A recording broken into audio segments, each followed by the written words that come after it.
Vamos a acercar a hablar con uno de los dirigentes del PTS, con Nicolás del Caño, para que nos enmarque un poco el reclamo de hoy. Nicolás, ¿cómo estás? ¿Qué tal? Buenos días. Sí, el reclamo creo que ha sido contundente la medida. El reclamo en contra de los tarifazos, por la reapertura de las paritarias. Los salarios cada vez están quedando más atrás de la inflación. El reclamo también en contra del acuerdo con el Fondo Monetario Internacional. Creo que es una medida que los trabajadores tomaron para expresar el rechazo a estas políticas del gobierno de Mauricio Macri, en el marco de que hay una dirigencia sindical muy cuestionada, en la cual se desconfía de parte de millones de trabajadores, porque fíjate que han convocado a esta huelga y las palabras que utilizó Acuña, uno de los triunviros, fue que era para que el trabajador se desahogue. Y acá lo que se necesita no es desahogarse, descomprimir, no solo expresar la bronca, sino también una medida que sea el puntapié para iniciar un verdadero plan de lucha que pueda derrotar la política del gobierno, porque esta política, ¿qué va a significar el acuerdo con el fondo? Recesión, ya lo dice el propio gobierno. Mayores despidos significa eso en el sector privado. El acuerdo para reducir el déficit fiscal, despidos en el Estado. Es decir, que tenemos un combo donde más trabajadores van a perder su empleo, donde el salario ya viene perdiendo categóricamente con respecto a la inflación. Entonces, reabrir las paritarias, terminar con los despidos, con los tarifazos y demás, son medidas fundamentales.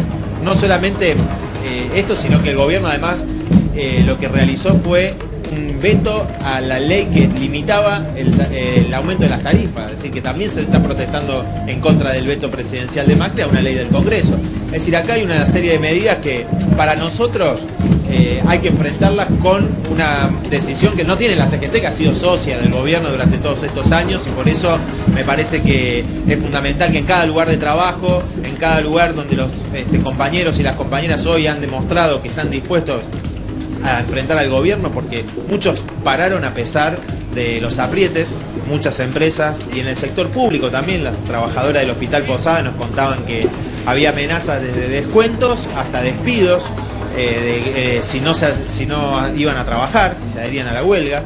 Así que a pesar de todos esos aprietes ha habido una manifestación contundente de parte de la clase trabajadora. No sé si está conectado Nicolás del Caño para poder hacer una pregunta. Sí. ¿Qué tal, Nicolás? ¿Cómo te va? Buen día. Preguntarte simplemente si crees que el gobierno puede llegar a tomar nota de este paro a nivel nacional, el tercero en este caso en la gestión de Macri, y qué puede llegar a cambiar en base a la experiencia de otras medidas, de otras protestas.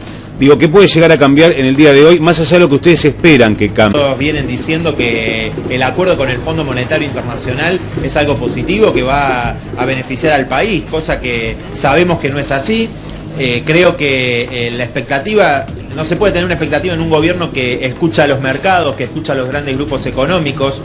Recordemos que muchos de sus funcionarios, empezando por el propio presidente, son empresarios o de familias empresarias, han sido gerentes de multinacionales, de banco, el propio Caputo. Entonces, ellos escuchan a esa pequeña minoría, ¿no?, que cada vez gana más en el país, y no a las grandes mayorías que están perdiendo con esta política que se está llevando adelante. Entonces, en el día, los trabajadores tienen una gran fuerza, eso hoy lo han dejado claro. El problema es si va a tener continuidad y se va a profundizar, o si la CGT, que ha dicho que este paro era para desahogarse, bueno, va a imponer una perspectiva de falta de continuidad, una división de los trabajadores, como se viene viendo, porque hay muchos reclamos en todo el país, y sin embargo la unificación que se viene reclamando con este paro llegó tardísimo, ¿no? Entonces, digo, a pesar de todo eso, hoy puede ser una bisagra para que los trabajadores inicien un verdadero plan de lucha, ¿no? En el día de ayer, Hugo Moyano decía, antes se comía, hoy la gente no come.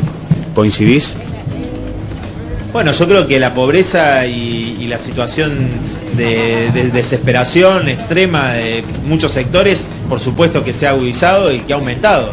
Ahora, me parece que esa situación, lo que no podemos es perder de vista que hay una fuerza social enorme que son los trabajadores que pueden frenar esa situación, digo, que hay una perspectiva, sí. Lo que pasa es que hay que plantear un programa desde los trabajadores, dejar de pagar la deuda externa, porque el acuerdo con el fondo es para pagarle a los acreedores. Si ese dinero que se destina a 65.000 millones de dólares por año destinó Macri para pagar deuda externa, si ese dinero se destina a la educación, a la salud, si se destina a generar empleo, bueno, es otro panorama para las grandes mayorías populares. Si en vez de seguir aplicando estos brutales tarifazos que dicen que ahora van a continuar en septiembre y octubre, se renacionalizan todas las empresas de servicios públicos privatizados, los recursos estratégicos como el gas, la electricidad, si se nacionalizan todas estas empresas, todos estos sectores estratégicos gestionados por los propios trabajadores para hacer un plan racional en función de los intereses de las grandes mayorías, bueno, esa es la perspectiva que los trabajadores pueden darle, ¿no? Porque a muchos de la oposición o dirigentes sindicales los escuchamos hablar de que esta política no va, etcétera, pero no plantean una alternativa como una salida desde los trabajadores. Ningún sector, incluso de la oposición, plantea claramente desconocer el acuerdo con el fondo. De hecho, el PJ ha anunciado que va a votar en el Congreso el presupuesto del 2019, que tiene como esencia llevar adelante el plan que exige el Fondo Monetario Internacional. Nicolás del Caño, gracias. Gracias. No, por favor, gracias. Chau, que tengas buen día. Así estamos. Bueno, Francisco, volvemos en cualquier momento. Mientras tanto, ¿cuál es